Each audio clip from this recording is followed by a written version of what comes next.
Pacho page microphone. Yeah. So I see that I have brand here to say. I have brand here. Maybe I will call. Nyamia Yadom. Yeah, in the years, free Parliament, what have you been up to?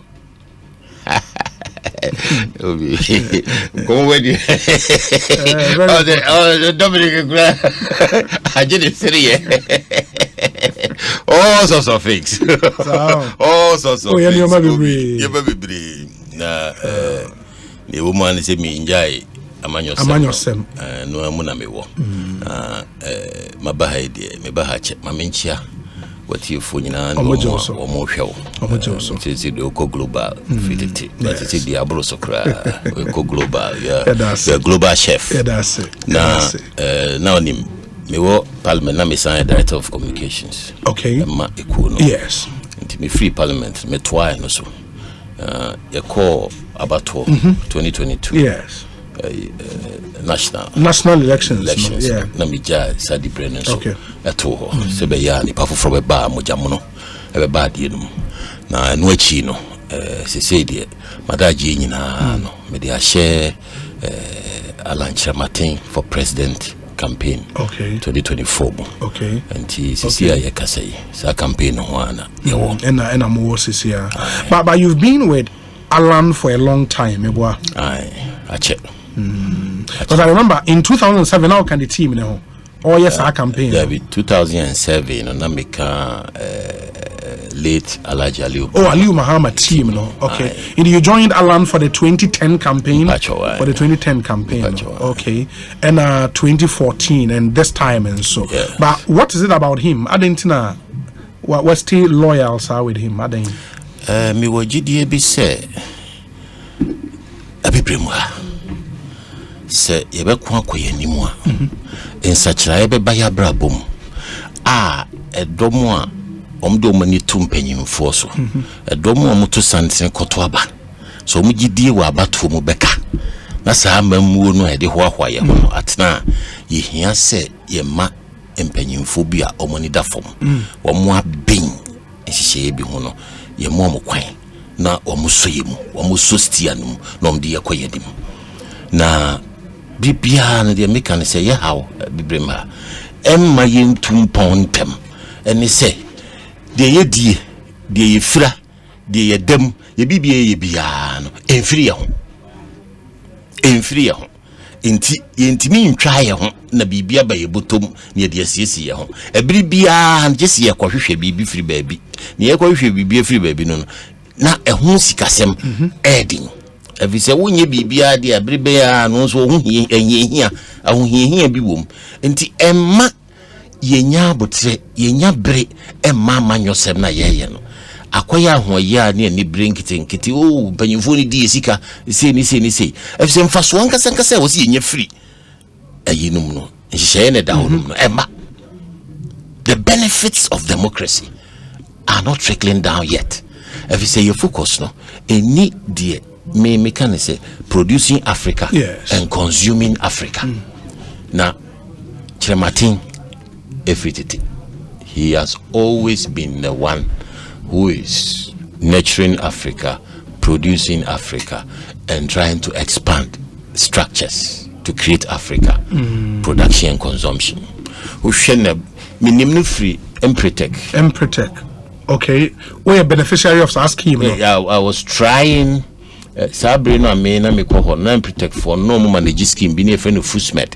Okay. Fusmed ni a small scale loans na buy episode the man and protect was managing it on behalf of the government. Person me see ice block factory. Okay. Afron Kwanta. Okay. Ejom ho. Okay.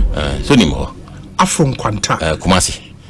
Ufi amwaga junction na wo fro bono a edwa bi. Yeah. Ewo ubenkum so hosa na me pebosia si ice block factory nanti na me perfus med bosia na me papa no me hu se na ni da fom na ni da fom wo gidie wa bibifom si e betimi aye ye e bibifom wo akandie hihye mu nyina na mo gidie wo ye bibifom si e betimi aye ye ne nam ye hu so biara sa no no ne de ohun Omwa ombetimi aye. Nti ofa nipa free saa pen so no etiti womo. Echiro mo kwan a dwetire ebeba mo nsam. Echiro mo adwuma bi dwetire ni behye mu. Echiro mo kwan ombetinetire omapom ani omakwan mu a sika mfa mo nsase no ne ade. A omde sika hye adwuma mu ema adwuma no enyini. Na omatimi afa edom ewa adwuma mu. Se nepa ye kase ankrankra nyuma ewo Ghana ha etintima emu atre pa dodo no a se okomu a kiramaten sa wo ana se na me ka se eka hu bi ena yama no ne enhyehyeye efa IMF ne ade agiegu na enso oman ne yedete ase ayekoba oman bi wo a enka enkomo ani IMF idi no enka sesi yekwa eba akenye yi eje finance minister de ka se economy no be crash. The IMF deal now go through a be crash as far back as March. Say young crash. See we IMF no. And so ye koba. Yeah. I didn't see a koba. It just say Ghanaian economy no. Sebi ehun kuntabu statistics na nye clear. And also ye bibi o see me ni ko national statistics. Ni ye ko statistics ni mpa ke be unse ye wo bedrock bi. A private sector bedrock bi a. Sa bedrock no. Alanche matin sa wo. Na ye to so aba yanim no ye nya ban mu koye kofo penso 94 alanche matini timidi na dwene fa honhon se ye ko covid ya ye ko hipika ye timi fi ani nto ye dada so koko any good ni ade ye ho kire ye dada baby edru no sika na abrofo no de che ne so se hipika nhihye no de tie ne se bosia no a untimi ntua no. Yes, ye dia chew. Ye nfanche wo se wuntua wo. Oboaboa no. Na wo de hye wo economy nim social services. Nti ye de na akoye se education, health, yesi classroom blocks, toilets nomne NHIS nomne maternity health care nomne ade. So, na na sika neko. Nti na sika dwuma bi ani ho aye be biem. Ono na be kire president Kufuor say, "Papa, what are my misraw?" Yenya ye maremuha nhihye wo ha sika bitimi abamu yemi ani nko ne ma 9 pe eso na yemma yemfa sa ne ma ne mfa mfiti ye kwan so e de nyuma beba e de sika foforo e beba manum eno ni presidential special initiatives PSIs na Alan Brainchild, yes, he proposed that to President Kufuor. Me say asempa de ko wiase afa na nyina minim se papa Kufuor 80 aban ne ba from Alan ne kwaya ambassador to Washington. Sure. Of Washington by and obeka oni Kufuor be di sa nko no say PSIs do gidi se sa kwan no so ubenya enema miensa se ohwe efia na otimi tene wapomu emma wa ho odin ko sa PSIs ne so a edi kan no sika fufuro ebe ba man amano ni sika eni sika efiri o mainum etoso mienu enyuma beba etoso miensa wa ho hinhia na ode hye hipiki mu no eso beti oti ase enti niema benya banchi unim se banchi adodo ni adodo die wo Ghana ha nyina no banchi nko 25%. Ala ne mai hu ye no si se economy nyina de ba crop ba ko 25% na sebe fufuo nko na de wodi oso timi ye hu bibi nti yemfa kwa bi so yemfiti yenye industrial starch first one ye ayensu no record ayensu first time third world country ayensu Nestle Swiss company, international Swiss company, clean credentials. Ye aduane so de onso obi anfa ni agro. Yes. Beto starch if ra yesu nom de koye aduane no. Enti fa ne se nye politics na ye ne ma basa na nka yesu to aso na ebie ayesu no abi kika ho wa bi dodo banchi nyina. Ika yensa Nestle. But the PSI's model no na sustainable and I didn't know na sustainable. But that's why it didn't work. Say the PSI cannot be said say a success story. It was not a success story. We bi mu. Me sha se ndena me kan me say ya ma ye ni ambrea. Okay. Na ya anye ye nhihye yi. na wom to abama yen no ya anhwe omo no ahoto ya dachi they will lose faith in the system. PSI is anye sustainable nyina e amanyosem chese aban hihye no nyina se bribia aban de nisika e be sha na emum no aban be yen hihye adefe na edom dom ho abehim na saa defe no aban be defe no ebi kwan bi so no aban ho be kom kakra so atias nti saa aban ni opepa no a aban ni tumi no a aban ni ho ahoden na enisuade ho so opeso ofa ho a saa defe no enkom otias nti saa bere no ano no waba no tim na edom kon do so omnim se onya president ni bi obedi no na nye oni Christian num no wentimi ama anko ne se aban bi som twan na dia konanim oti dia make na say e wo senka aban so kakra na opia aban meaning say MPP aban at the time MPP aban at the time no finance ministry cross sectoral thing the real sector agric ministry, finance, trade and industry, you know, the works, lands and forestry, multi sectoral so honor yes na say where nya obi adwen anko fa ko a otiase ebetimi abane se kai hu se safi ni nipa dunso eno hyi nipa dunso na na pray intina ekoku damwom so ya tu so abada odi akonwa na obi so pay de edi nti omu ko basisi nyina obi etimi akaze ya akwa we mane made we yi a we huratra intina one of the challenges for the program no internal sabotage kakra internal sabotage they are not doing do abba obi ye dey feel commodity okotab profokesi we dia no but the point is free I get you because me curiosity they say free Washington by Ghana managed to convince the president at the time, President Kufuor. And President Kufuor bought into the idea. For some of these things, no cabinet ever discuss it. Most of these ministers just sit around that cabinet table. Are you saying some Penny Kufuor Emma directive and some of these ministers no for Majiyama? Obi na say shase. Menga so man shase. Yeah, shase. That's true. Shase ni nyina koso. Oil palm. O free mu na over 100,000 hectares. Near the aka 20,000 obeto ye ho. Enchire na nkrofo ahase e do nchire despite mutu nchire oti ase garment ebisi ne garment kwa de senki e statistics pa na yesesia nka metimi aka say perhaps is contributing maybe $1 billion cedis per annum to our economy from that time to now, but statistics ni huntia e so e hase ko nanim de me kan say wodi wani e ti chire fi oti ase na etintin na peja no yenya akwanya no wenya no pepepe e wa aban no na ye be lose 2 million so ehweti ye kura efise 2 million e ko ye ne de wa onim MPP NDC the MPP for ye no NDC meto aso ni akase sa politics no ne wo ho na nse na e betwa de a anhwa lanche matin de betwa so na se MPP na ye de a enye ya tum safo en da ho akopem se ye ho betoye ne enso ye beka se enso yakoye bi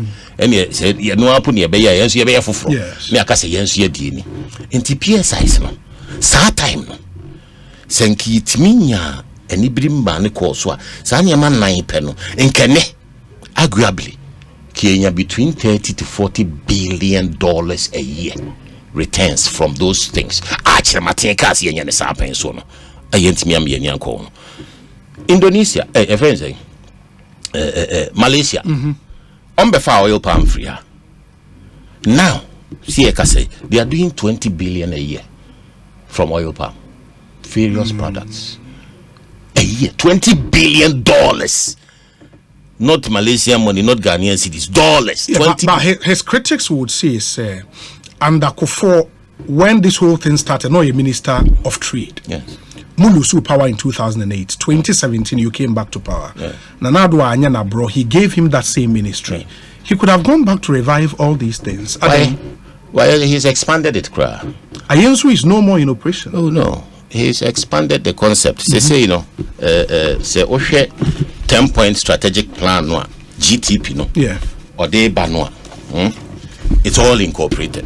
But futuristic. Make the 6 years he was Minister of Trade. 6 years, no. There were priorities. Nana's one priorities. Okay. 6 years, no. What hasn't he added? Or the 1D1F a buy, and then the automotive sector aba, and the paper. The president say.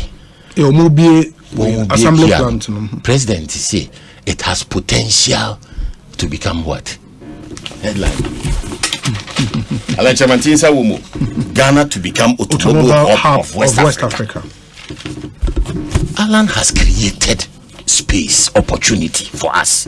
Automotive hub of West Africa. No, Mintias yani saying, Amano nisika ebeba, ejuma ebeba, ahotobi ebeba, ebema ye economy num atra gold, atra timber, atra diamond, atra oil. Any friend of diversification. Enyuma sana eba ayankure enyuma. Enti ebo aban. If se pressure wa aban so say aban bepe adwuma ma meburu no na eswati. That is the model for development Alan tiase no. Eno ntin ye hia Alan sese. Eno ntin na me di nachi. If you say enkola 500,000 ya hwe om school free and ebe ha se apie every tertiary institutions in the next couple of years. Yes. Ya do mo fa hin. Police, immigration, prisons, we MPana, Tatao, Famiko police, Famiko ha. How many can they absorb? Inti here private sector, Ujina na so a war boy, Juman, Crophobia, BMO, and you here a buy soon to me yet, and Juman she I bet so any as some boy drusa. And you man buy bomb what they saw she and time. Nkone ni munkopim napko numne waye numne ade no etu wo hia se ankure ye bebie mama ankure aye the automotive sector is say obelinke bauxite ye nya bie bauxite ni ye refinery ne pe component manufacturing because aluminium any the car engines ni parts ni bebre aluminium nti imagine say ye be aluminium num na ye start component manufacturing for cars na ye manufacture near the enyuma ebeba amana ni dwa ibedi anso 1D1F no eno na ebe sachira ye sika semfa adododie mu ne agric ni ade modernization of agric obi say ye ni ko ho ye say the alamba abam ye ni akosa na ma no ho no a obi say wado na wati entos na seikwa na yakokra entos free baby ni atono supermarket tontramu kra enim ne ma omre frafra ya omse ye entos oti afrem sabi enuro nko a enso ye wade na wa ye ntimi hwe so one thing na me person be busao and before say Mobeba power in 2016 elections, no more manifesto. You sold the manifesto to the Ghanaian people. In that manifesto, no more share bossa moba 1D1F as a party. Yes. This whole concept of having this automobile hub in West Africa or Ghana no was part of the policy ideas I'm turned to the Ghanaian people. It so happens Alan became Minister of Trade. And there was a share implementation. Would you say these policies are yedi hunkomoi solely nioma Alan Chematin e bae?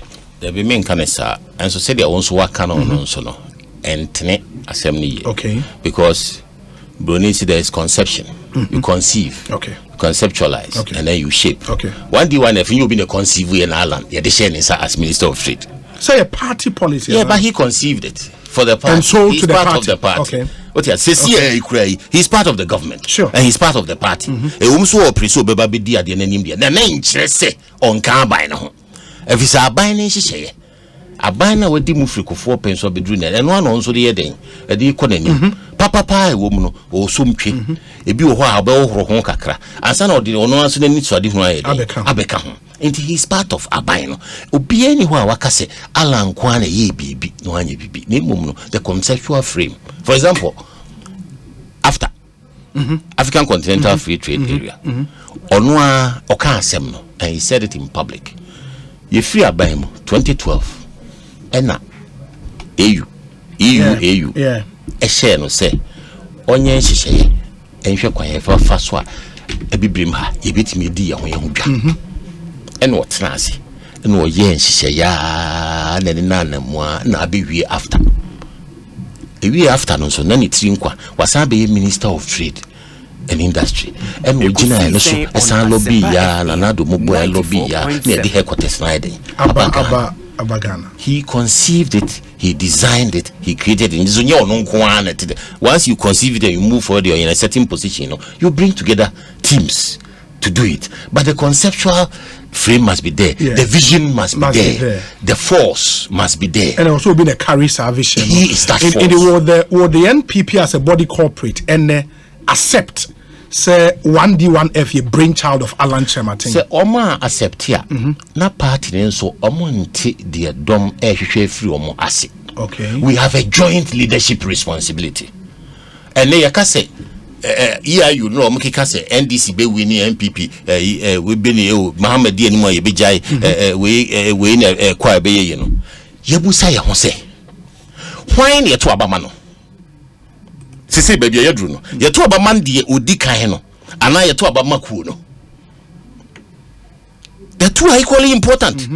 Afra se unya ni papa no odi ko nanim na ko no mu emre ha e ko no ntimi nhwe abato no so nyama be ngongoran unya nkabo mu obedi nkugo ena onya ko no so ko no ho ye dendin no enya ni papa enso andi animu a eno so sa e ko no be ko sa otai badwo e se nipa no odi animu no edom enye ne ntum enti se sei no ye won kabo mu hihye ya party ne wo se party ni gina ne na so maba agitum agine me bitum na wo mo ba no so agine me bitum enti me tie menyi ni se party ne sori a ebinom timi sori ka se o MPP de ne bebe bi obedi nkunim esa na ese ya ngasa no ye de atete baby ne ye efse nipa na de ne beba no edom be gina tomu a o memu wo enti ne Ghana ha ene Ghana ha enye ya no nko a wo mo bi empensemu poll stairs ne aka se eba MPP afamu dia yemfa NDC nto nchen ansa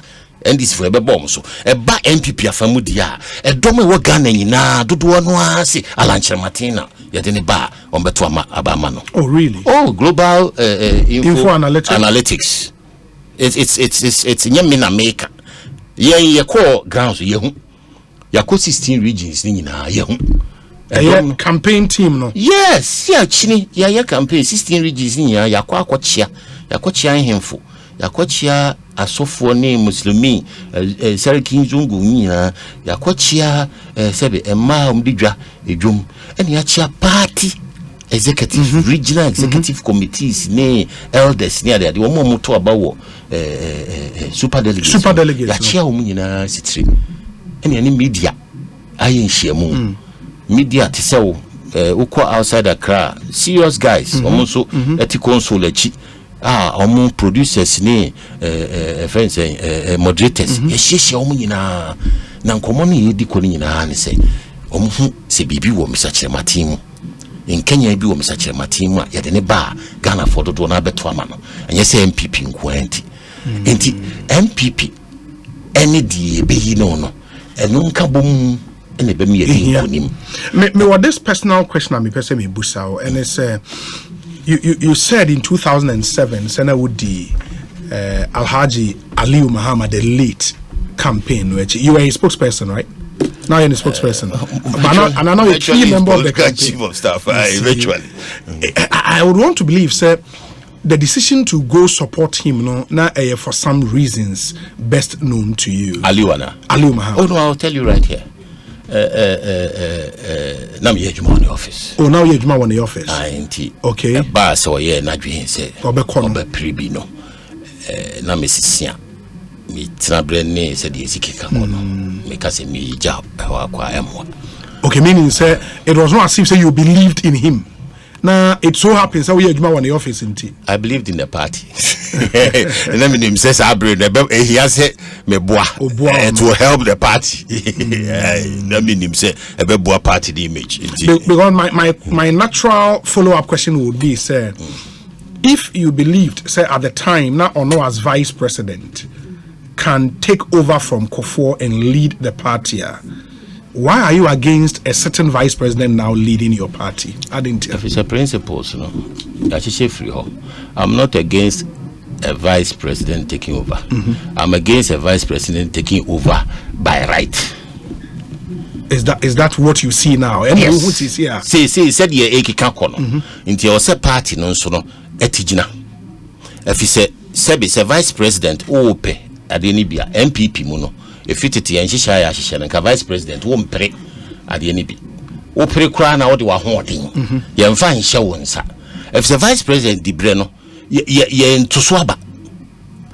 Opanyin no ye president ye manekwan se odoba wadanfo unua de wo pena sem so obetimi aboa wa obetimi ne nanante no kofa no bra ne ye nshira so what you say nti obetimi akofa vice president bi kura ba wonka ku no so ho ne me se ku ne gini tuma na chese wa beka ho na emom no onka ku no ho me chese ku no se wo abakoche nti obetimi na eba sa na se yekoye sa ekwan no eno so ba ebom kwan yetimi di president na sa kwan no ye bietu ho se wunya fa so bia ye di akonwa no be mawa ene ye be ya apere ebe ye butubutu pa o ti ase enti ye hihye ni se die wode wo baaye no ne bere so a one wonya den enko one wo nko no nkyere se wuntimi mpire bi obetimi apire bi na wo pire bi di apire no se de ye nyina ye pire no na eba se ye di aban hihye ye wuti office bi wo kohia delegates a wo di aban ka ni aban petrol na ekonom ni ade no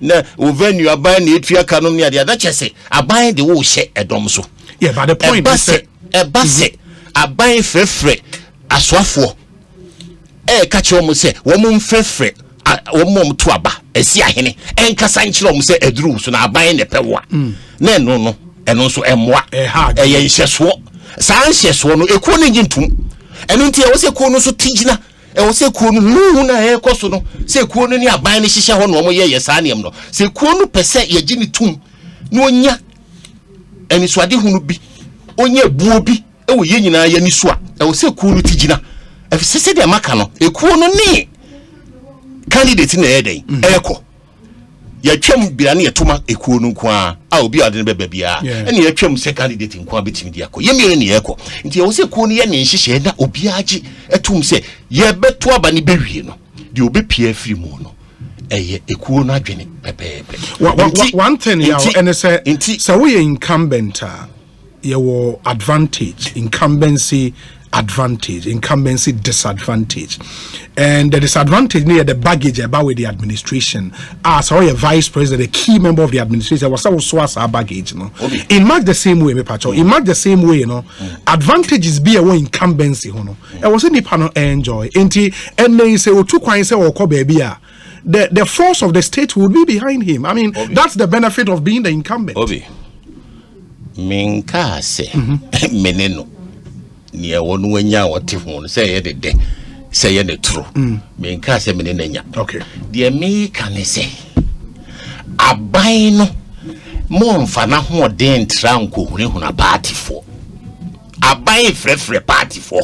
Okay, buy a wine. I buy a 1 more year, 1 more team, Kunyasu, my appointment, MCs, DCs, ministers of state, appointees, state enterprises. Our more free delegates.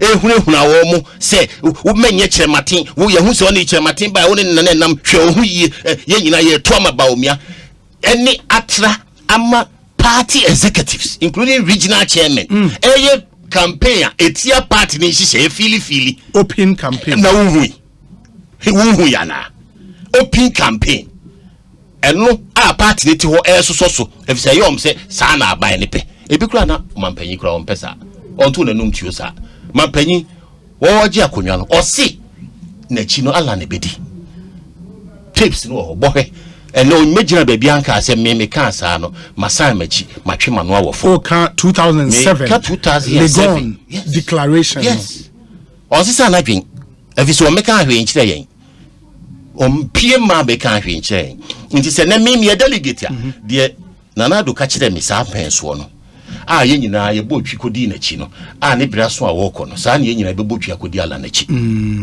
afse du ala nso se de nana ka he no ye ni mu free tete ne de manana na nana ka se be du ala nso ono ko ana ala aba sa ne ye ne sisi nana nka se wasesa na dwen enti party na wo se party no ehun se be bia ye ko no they need to be as credible as the candidate they are going to elect. Into who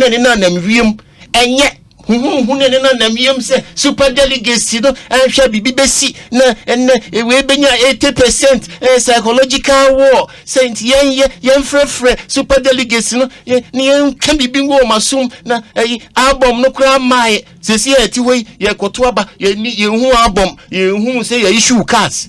Near the your name timetable, your name logistics, your name format for campaign, and so your mandate. Ye kotwaba. All these are things and more part in the image. It doesn't create credibility. There's a part in it. No, can say, hey, Abada Ekotono, Afema Hunko for Muko.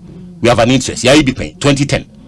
Munina more interest. Momra 2010, Yena Bochi and Kunia table. No selecting the Panbaku. Obia Mwani Brigadier Demon Dikai. Me, I was the assistant for Allah. Your microphone. 2010. Mutrasi. Abano, Hani Betono, super delegates, no. Ya kotwa ya be kan le faako ya be chichim wo ba wo betu kwan wo betena wo fie ballot paper no say ne ya be hihye no ya fensen just even why fear and say the party will not do I that? am not afraid of anything. Me say the party is waiting too long. There are examples. So an election in November. When I say November, we have a super delegates. Yeah, super delegates. I'm not talking parliamentary. I'm talking orphan delegates. I'm not talking presidential. I'm talking presidential. Super delegates. You have a super delegates in August, and yet you will name the August. How do you plan? You what can say date? You know you could yakano.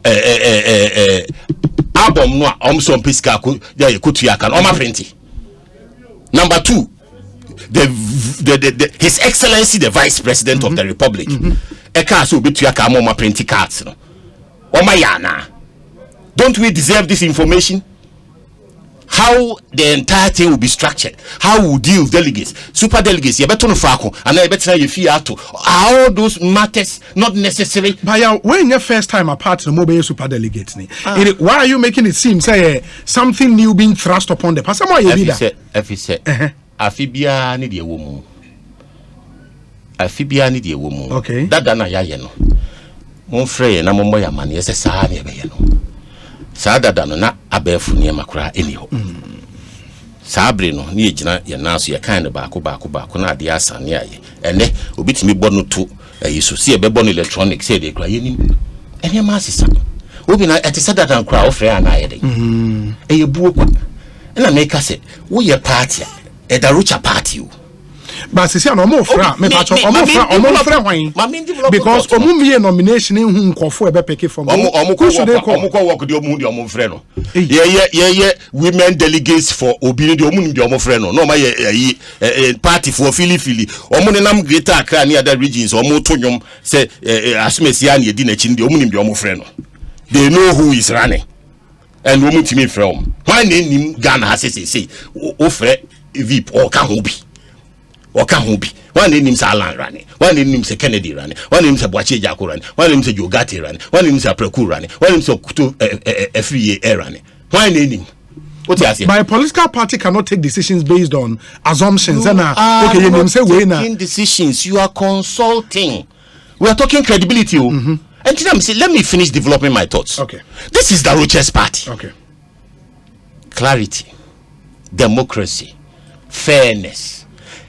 So your vice president now person pribia party here ne fair now so be DQ say the obia wo mu ne nyina aye pre ne pepepa na aye fe the obedi nkunyimbia no aye wanya sana me ba kire saa sudie no na aban ne so saa sudie no eda party ne so na se wa bontin huhuhu sade no yenya ye be ni sei yenya ye be ni sei se chinchina vice president nya sei na aban panyimfo om ne delegates din komo anajo e betina obi usudi o haka se ye benya 70% ya na memeti abontin na me ha no ne na si bo so ne 70% ne bia e wo mframa mani fom enti yanko fom ne asiesie ade no wo fom ne asiesie ne yie woti de make na sa pepepe na make enti ekuo no said the omukoye work om na ese ese omutwere nkrofo bi se omumra no omukokwa unu so obi se omutwere yesi emra omuso mamba omutwere yesi emra ale mo anya leta no omutwere yesi emra am establish here point ene no hu omutwere om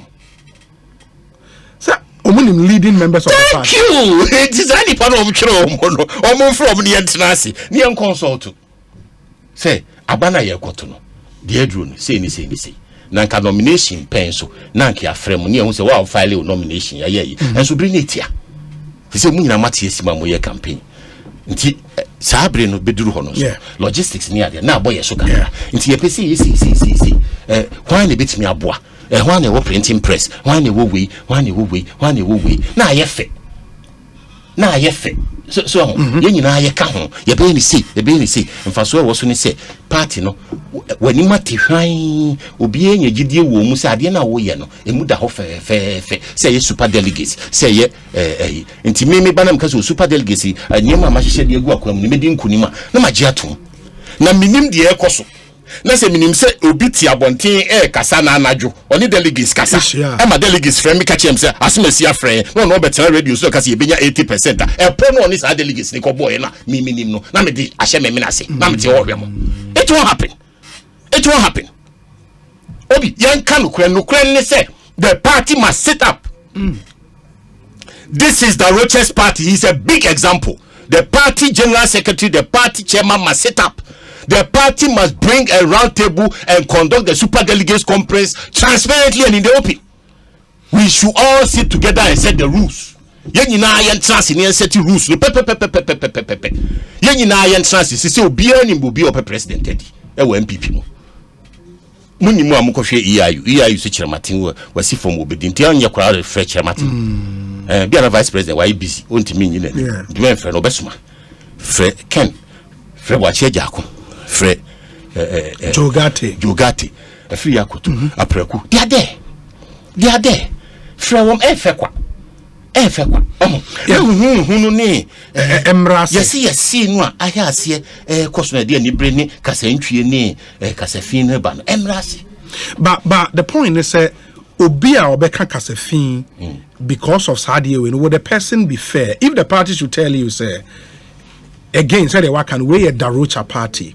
Darocha is a stickler for process any other party don't even see a baby nomination. When we open nomination and nipe be fano, that's where officially we can say we muna or managing. So then we will call them around the table. Party nekas are what's wrong with that? But need to be escapism. So what escapism? So they were being. So who are being say nim ade na what tete. So maybe the own person be wired the escapism. Okay. Saa nhihye no emre aburo no so okay saa nhihye no a efise sabre no na mekan analog no bia wa adaje ade achi na photographic ansa na wo hu de ekoso ene wo kasa wo dem na wo bopo no na obi so ka chire obi o Thailand Greece US what you say the world is moving faster than that process enunti na ene ye nyina see ye campaign the Alan team. Obi Alan team ye campaign Kennedy ye campaign. Obi atiesi mo ye campaign. Boache jako ye me mboni dinkra. Boache jako. Ye campaign. Obi ye campaign. Yeah, but the Baumia team is not campaigning. Kwabena Japan, but beyond asuma abofo bebre omne nam na ba ko na meme constituency. Na ochi ye twem ye adenta na ba ko de nam ho be all over Accra. Last week they were all over Accra. Omunya ye campaign. Kwabena Japan or ye campaign. What in Inca? Yeah. Wabahama Boache jako or ye campaign. Kennedy or ye campaign. Obi ye campaign. Akoto or ye campaign. And so be an for nomination form. Sure. Which means to say, sa process na work. It has been overtaken by events. And it's out now say, oh, my shed that may train the not just having bonny about him. Make sure you meet events of the time. The June one also be a campaign. Nipa when you are active, post all them. Share delegates. It's not as if you don't know. Share delegates. In fact, party leaders are mobilizing delegates and meeting delegates on behalf of somebody as we speak. Party leaders. Regional party leaders. Regional. What you say? Bobby is happening. And the party no the okay say yen China nomination na afen ye be hu nipa no ni ache atra ho enti de there was a party jitum and he say ene wiase no mirika no content wo se wo so ekentene wo enye sa adwenbone bi ba binum tirimu se hu ya ekoso yi no kra nam bi bom na no kre eno de na chese ede abasabasa ebeba ene adibi na ebeba what you say? Yeah, I get you. Bia de sa de achi se nkrofo frɛ yɛn ni eno mo frɛ yɛn eno ya frɛ DC we eno minister we frɛ me eno se ye frɛ yɛn ni se ye frɛ yɛn ni eno mo sisi om so me me si om si de yɛn si ne si eno se de ekoso ni yɛn suro enso enkyerɛ sɛ party ni gyina ne naso party nso ɛyɛ aban na maame party na wo aban se party no ansom ni amfa nipa baako obetimi aye ade na Ghana for do no amba party no has failed. Let the party never think say obia biara be. The party is not that strong to deliver this election by itself. And Alan can no muso Alan say e ko ne da yanim no na we make kan sisudua ama for sure say Alan wonka national everywhere he's been, he's talking about the nation and the future. Or see, our messaging is going to be difficult. Messaging in a party, no party, necessary, but the messenger will be so important. Says a messenger near credible. Say GD or messenger no more message name you no cry messenger no hum obruntino. Go for bejato. Hwese Alan nam edwom ewo ene wiase a aye shi na dwomfo eje omne masi kwache no omne ne sa no omne ne nati ala hu pictures dey bi no they didn't have to take just Alan as ade na koso any of the other candidates kwa obi ne nsa saying that but they've not done that. Yeah, but it is their job, it's not our job. Yeah, ne ehunu say over 300,000 Ghanaians love Alan say how be wo bia no say MPP4 delegates the Alan Bar to Obama. They've demonstrated it. They've shown say they still believe in politics. But why? Because of Alan. Obi anye bi mi hu. Obi fufuro be ye na ekosa na yakopem so. What you say? Na say the American say a person who is sensitive to Ghanaian needs. Obi obetimi asachira Ghana how. Obi ani nimtie ebi pia Ghana akonanim obi obema Ghana fo ehu kema minka bia mamuo abato ho mfaso eye Alan efse ne nhihye no edi mfaso bredom saa hye no a obi enwumam otre enwumam o ma ankura ye de ma no edi mfaso ebre enipa Ghana edi Ghana fo do no se ombenya no de nako enti Alan kase yen MPP ya wo how you want to the DDEP debt exchange program bad economy any bad governance and the NDC yes I know and so my balandi didn't know balandi omnim say alandi nkonimwa ono wan hihye out the best achirasane ma o won hihye because ono de ne dia betudwa say others nim fa omo de ma say others obi ansi won kwan om de atudwa anke de agbo ho sesi ya ewe obi ansi won kwan obi ono ye nyanto no so aba wati media beto ho se motomi so ba se ne meye ene obi afi no wodwene ho ene ho ana wayade onde wasim nti won timi nka se daachi bi obi de beba nti ono no de na ode di kan ye fanto nchen you can say that ono no de na dapon so nti ono no de na ma rechemu ono no de na ma nidaso ono no de na etimi hwe na ehun de ye ko his is a guide nti omo mo ba nyina so far ono kwa na de bibi ato table so. I'll come back to the policy. Now, let me ask you this question. For more as a campaign team, you know, the I more prefer super delegate conference more, you know, in the regions, and I say more converge to one place. We young koma, Sebi, you didn't go see sense. We nin koma was say part in the framework. Party chairman, general secretary, steering committee, afraid in any atnas. Say, I didn't hear Koyano. You know, I got you. MPP yapese break it mumu baako ene ye de na eko yapese ye nhihye mu da ho fan se be ya de be yi no onna ebe kire yen ya ho den kase pa boni kase putting your best foot forward.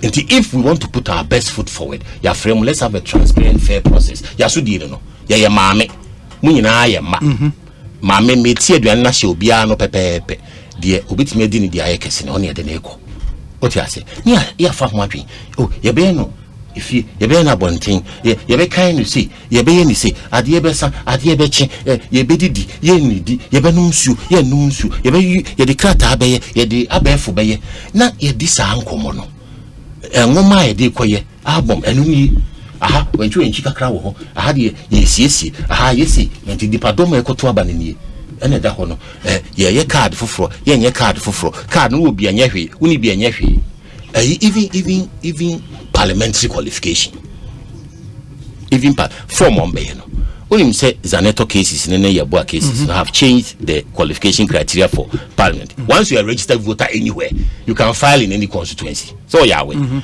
But any man was say MPP. Yeah, the beba that no by local qualification.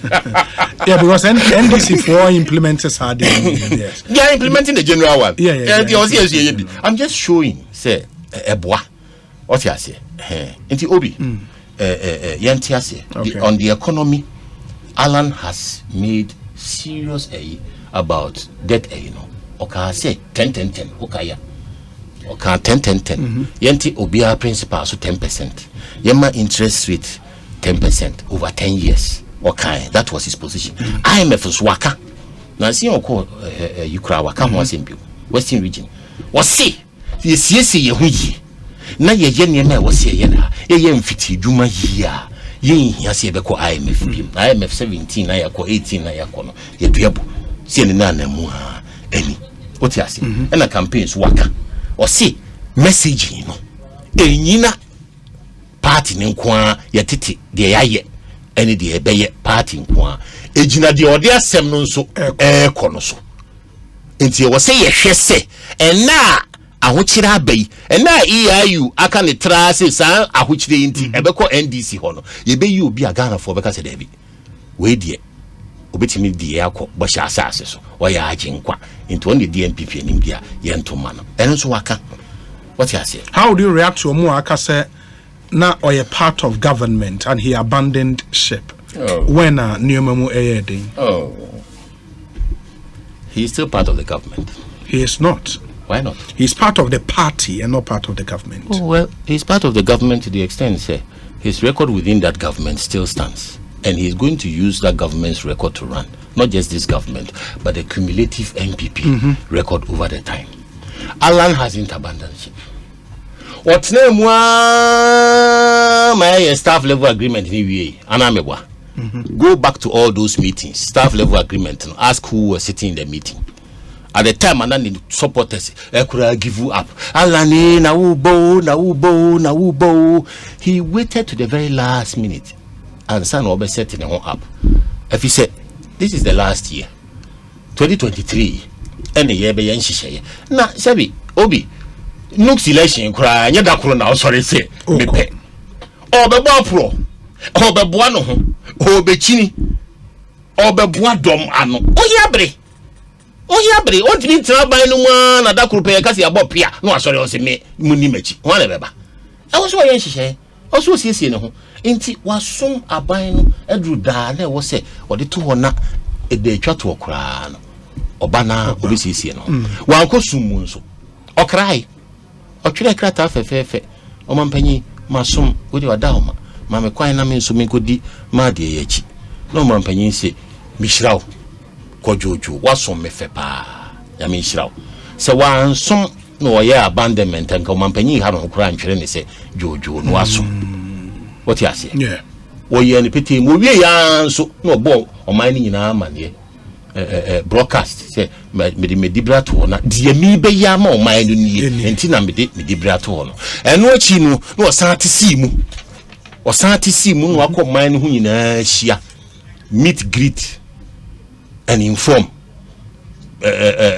campaign na ya no meet greet and inform oba ehimfo asasini omudia no akomo na wada ma me oba me pese me ko ehimfo se ohojododo adwuma we de efataw eduru so ache ko na kwaje wade na besom yen okọ asofo no asofo se oni ye ho te osom wo ye Kristo ba Oni ye ne chese oye Kristo bantu wo som dom a wo be som mo kwan pa so kokọ wanim okọ party for no ha o si nhihye papa yi di to hoyi modernization of party me besie party me besie party me sika bam am etua ho ka me nya sika ye adwuma ehwam dodo emu ede wo kanya sesem che o mo so de o madwene eba o radwom a hojum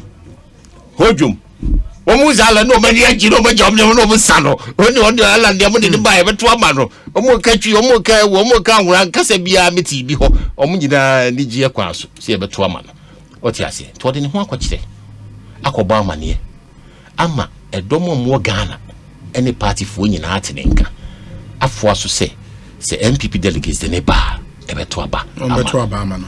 Okay, many Honorable Yaw Buaben Asamoa needing komo or a campaign spokesperson edema the Alan Kwejo Chrematin campaign. Let me read some few messages now fe meneno and wrap it up na yemfan komono insi.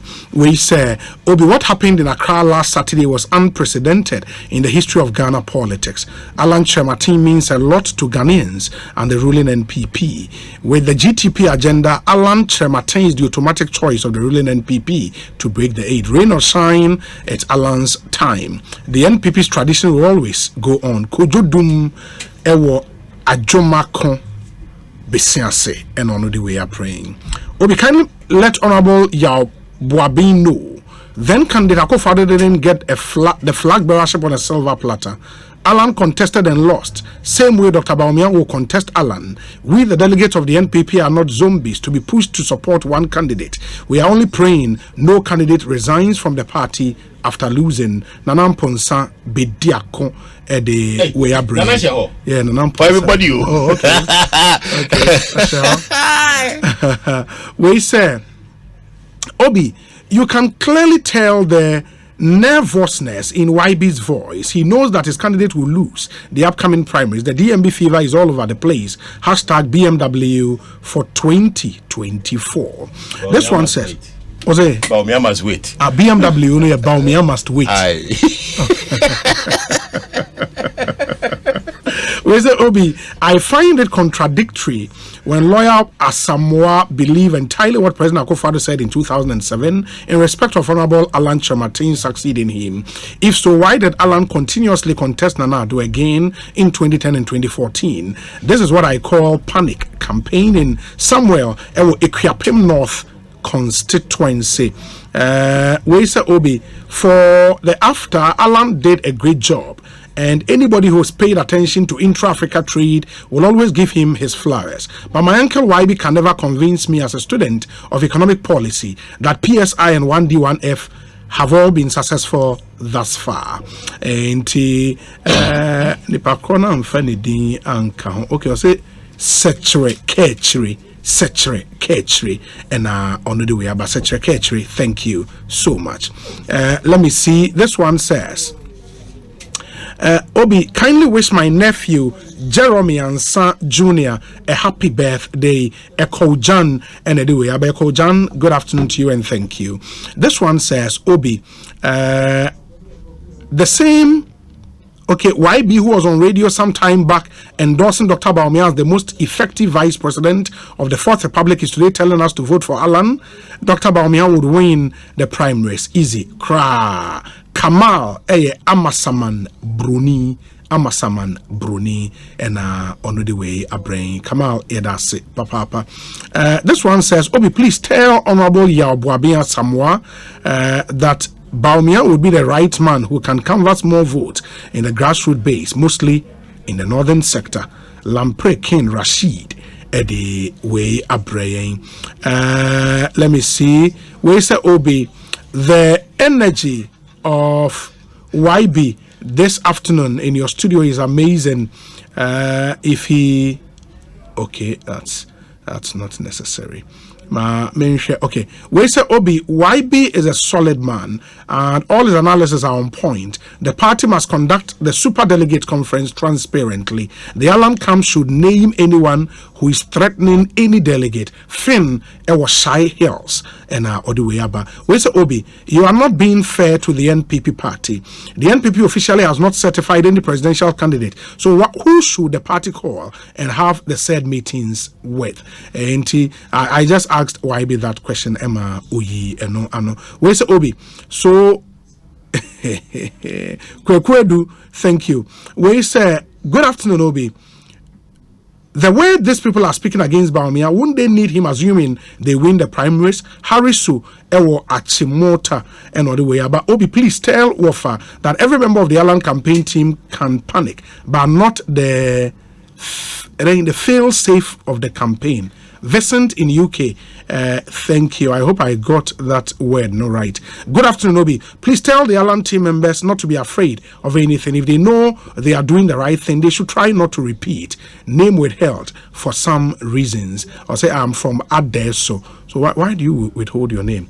Where you say, Obi, the truth is that it is only Alan who can win the elections for the NPP. We need a president and not just a presidential candidate. Kwame is in Kujokrom and Ediwe. Obi, tell the man in your studio that he talks too much. Obed in Accra, he's a spokesperson and he cannot do otherwise. Obi, good afternoon. Why do you take delight in always talking to people in Alan's camp in your studio? You are becoming biased, but for some of us, Alan remains a blah blah blah as suggested by BJ Darocha. Umar in Accra. Umar, thank you. Obi, this Honorable Asamoa is confused. He agreed with opinion poll of Alan leading. Again, he said every day is a different matter. Complaint of fair playing ground whilst propagating what Nana said years back. Is his presumption any different from what's going on in the party? Some canvassing for Bawumia. Hypocrisy at its best. Lot and lot of your messages, but we would have to wrap up on this interview. Clearly, no mixed reactions from more party for ATA. You made the point, say it seems that the party establishment no if ever one candidate. Doesn't it tell you about the mood in the MPP? And for some of these primaries, you have to gauge the mood in the party. The mood no tell say asumesi and the person. Don't you see that? In free industrial transformation. Okay. The mood in the baby. Okay. PSIs 1D 1F. Mike number for PSIs 1D 1F. Good. AGOA. Good. Africa Free Trade Continental Area. Enye events. Okay. Okay. Processes. The year can say Alan beso mine mu or no cresti anymore. Abaya ho odin, abaya nim die or no ankasa hye no. E betia masani mu pija. Atre ama nipa 500,000 on be free school aba no. Omo so nya enwuma aye. That's the value of Alan to the Ghanaian people now. Okay. Nti yesisia party no ye relevance to the Ghanaian mood. And your party mood, Ghanaian mood. A chese Alan, ena or one him the one shena ebeboa Ghana. Let us mean Obi anywhere, Usru Ubia. Okay. Yen Kayaka Sabwa and Shayem. No cre and a wasiaka. Special Congress 2010 am your hobby. And send Bibri see home and San ye is report that ho. I want me any trade say, ye be ye be moi, ye friendly entrance in the home commands. Papa no train what yasi. Ubi a mwaka what yasi. Okay. Nipa wo party no mo nim. Na eba se party. Esoro anye party o e ya aban. Enye party po na make say aban enti ma party ntra ho nhwe aban e ma aban yesa. Ebinim wa aban mu.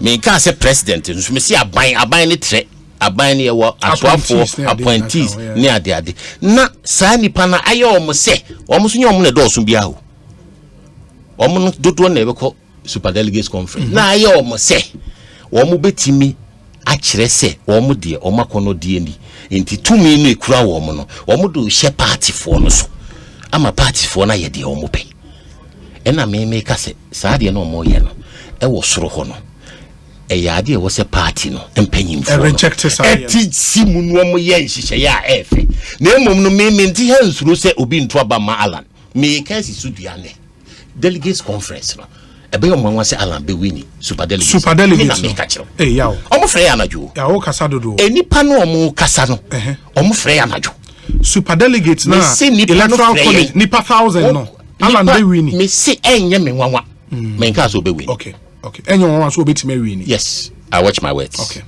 man kase obe wini so you lawyer ni I'm not an extreme so lawyer it's na me kan ya how to share me so no oh me se enye me nwanwa se obetime wini if say adwuma na koso edom no hyemu a wo mu nya kokoduro eba if say hunu ne ahohye so hwe bi wodi afiri adwuma m hwe ayemfa adwuma we ma na ekokokoso no ama binum aka kasaboa ahye omo yem na nipa no wokoto aba na se won kan ho wokoto nti o ma o ye wo de ma me nyam adwuma ma wo na duru ho a meto ama ne duru no anto ama o be de den empo se wan wini kura empo so nya 1% kura o kan num no ho a ye ko me one no so no over 200,000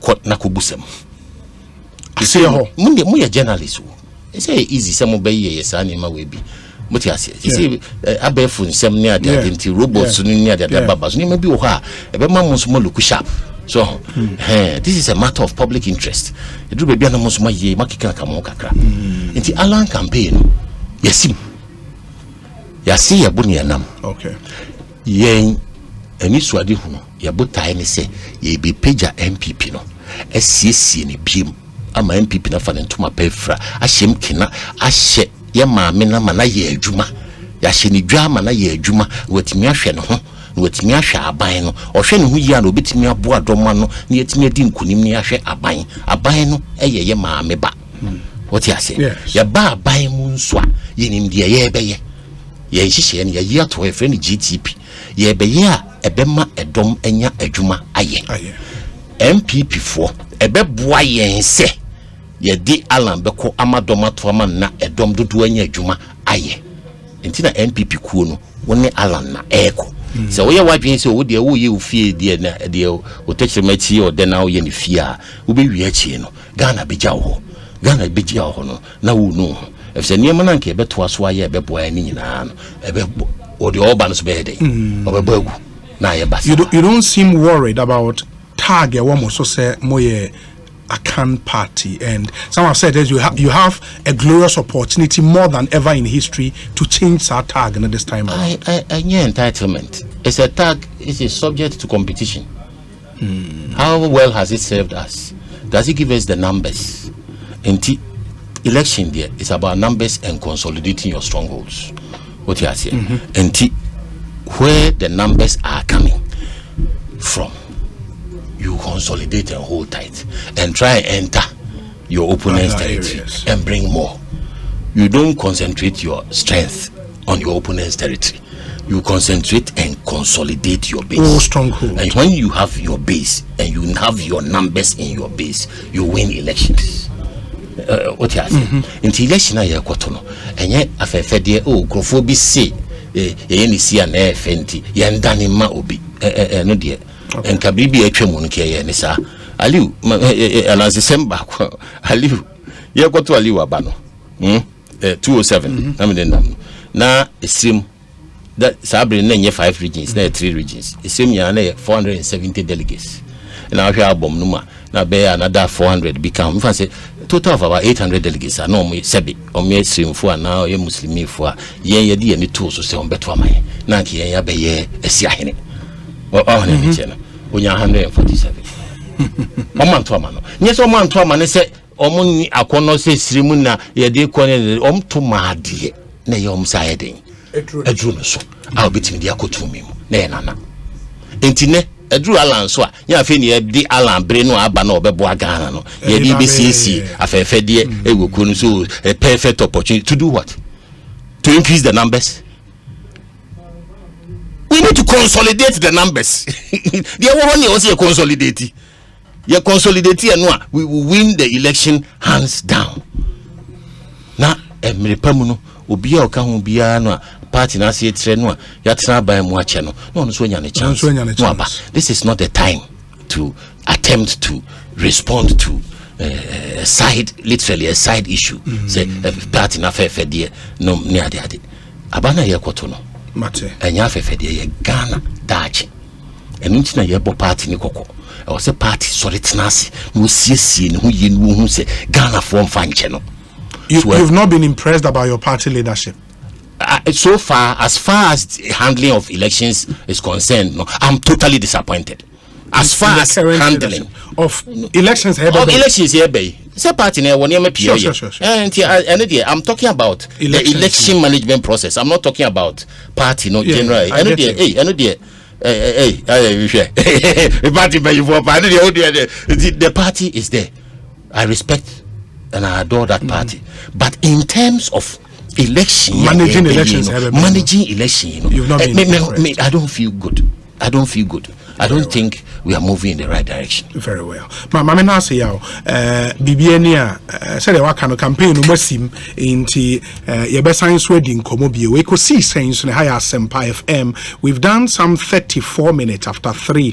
Ini ya mama na say ye be science waka say bi Obi test message be on the friend. Obi oti miss me musa. We expect busaman. Ma miss me musa ba ko. Oti de yesesa ni e kase de ama ya. Ni akwaka che Ghana for say yasesa enti de.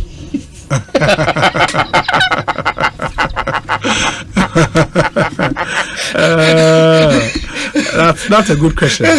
But maybe the next time I'll be here no. Yaw Buaben Asamoa I'm telling campaign spokesperson for the Alan Kwejo Chrematin campaign, former Trade and Industry Minister, NA, aspiring to become the NPP's flag bearer and hopefully to also become president of the Republic of Ghana. Ekosi